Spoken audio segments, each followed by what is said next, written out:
Balik dari sekolah, Syuib buat spot check untuk memastikan Martin puasa hari ini. Syuib kata Martin nampak segar je. Martin cakap haus hari ni. Kawan-kawan pula suruh bayangkan kalau dapat minum lemon tea.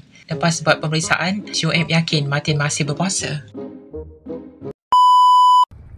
Okey, bila balik sekolah macam ini, Daddy kena buat spot check.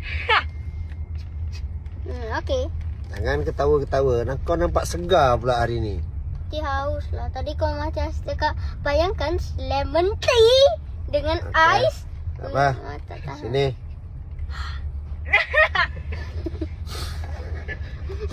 Sekali lagi. Macam makan 10 hari. Sekejap. I know. Oh. Betul lah puasa. Puasa.